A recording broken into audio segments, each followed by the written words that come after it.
Hi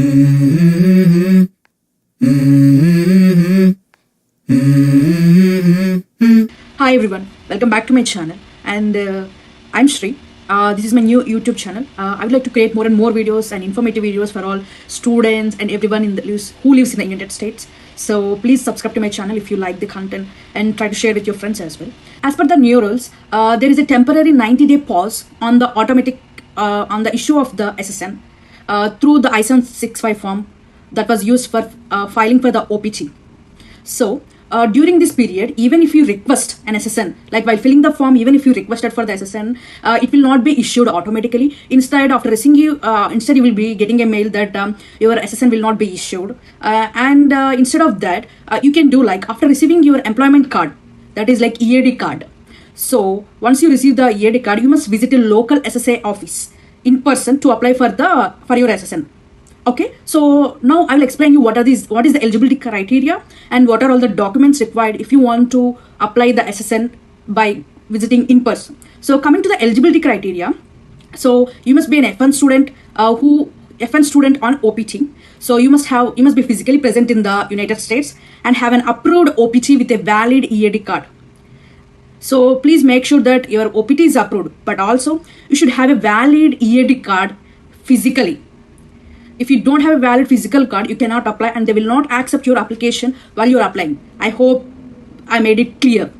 And the third one is like ensure your service record is in active status. So if you if you are going to apply the SSN tomorrow, or else if you got the EAD card today, make sure you check your service status, and if it's not active, make sure it is active. And if you have any issues, go speak with your DSO, school DSO, and they will give you the information what all required and how can you make it active. Okay, and then make sure it's active before you book a slot or you walk in to SSA office.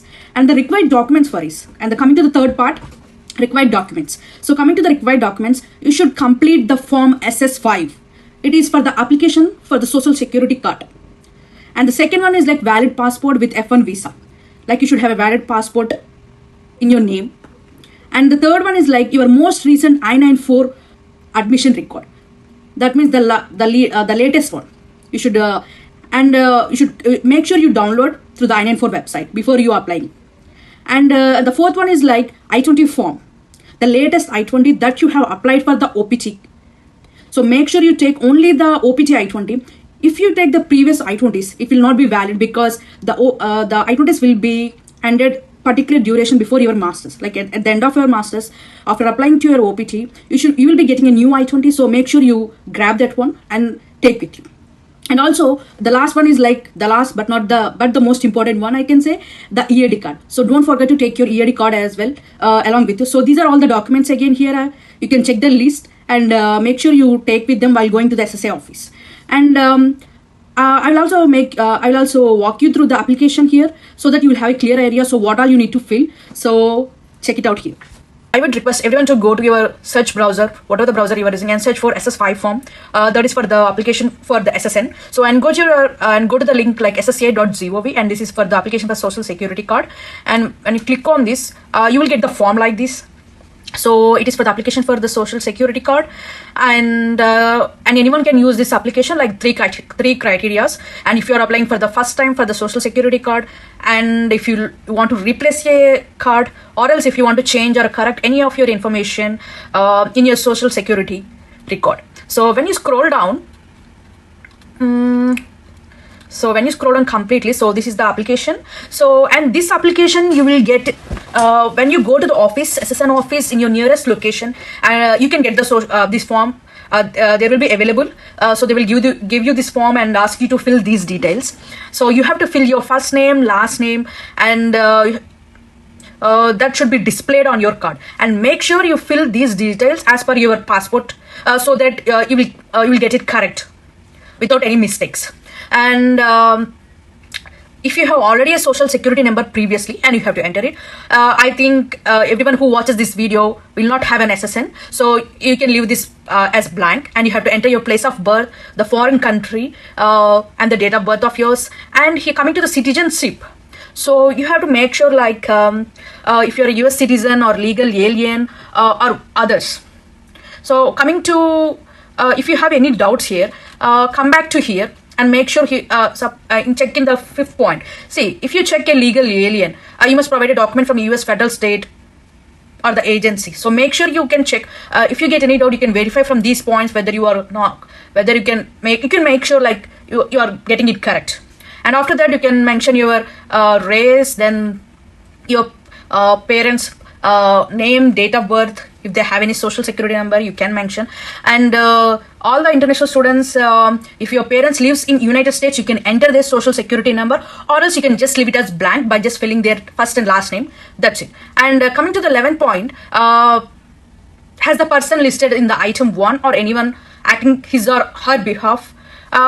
Like A should mention it as like no, because you yourself are filling the form. And coming to the 12th point, this is not necessary because you don't have an SSN card. And if you are using any different date of birth other than their application, you have to mention if you have any, and mention the date which you have went, like the today's date, and your phone number. Make sure you enter your phone number correctly, because you will get the messages whether you have received the card, whether your card has been processed or it's in the transit, whatever it may be. So make sure you enter it. And coming to the mailing address, make sure you enter the mail of your current mailing address. And I request each and every international student to enter the mailing address which you are currently living. If you're moving out of your current address because you have finished your graduation and you're moving to some other place, try to enter the place which you are moving, so that you will be getting the SSN card to the address which you are currently living. And also make sure you try to apply the SSN only once you moved there. Like if you don't have more duration, you can do that. Okay, and then you can write your signature. That's it. That's all the details they require. And make sure you take all the documents. And once you visited the office and filled your form and you have submitted all your documents, try to wait for at least 10 days once you have applied. Sometimes you will be getting the SSN card within a week, or else you have to wait for 1 more week. So that's the reason I'm saying like you have to wait for at least 10 days for the SSN card. And make sure you check your mailboxes every week or else every day. So that and also you will be getting a message from the USPS that your SSN card is arriving so and so date or so and so time. So make sure you check so that you will there will be no loss of your cards, and no one should try to use your cards. I hope I make it clear. And also I also want to remind you, like ensure your service record has been active while you're applying, or else there will be an issue.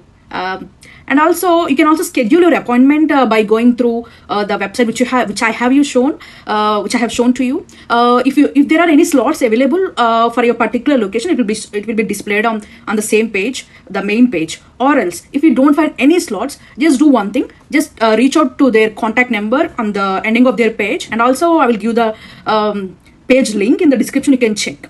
So go to their contact number and call them and try to ask them like if there are any appointments available, whatever the dates you require. Or else sometimes they will request like you can just directly walk into our office and just apply. So you can just do that. And also make sure that while going to the SSN office, make sure you carry your original documents as well, because sometimes they need the original documents as well. So make sure you carry those all documents without fail. And also, once you have applied for EAD card, you will be getting the receipt notice. Make sure you take the receipt notice with you, because nowadays, from the past few months, whenever we apply for the driving license or whatever the IDs we are required from the government or the state, based upon the states, they are asking the receipt IDs, even for the H1B people as well. So I would request each and everyone to carry your original documents as well as carry your receipt IDs, so that there will not be any issues once you have arrived there, or else you will not be in a dilemma or confused there. So, oh no, I forgot this, or I missed the document. So I hope you guys like the video. If you like the video, please like, share and subscribe to my channel. And I would like to do more and more videos. And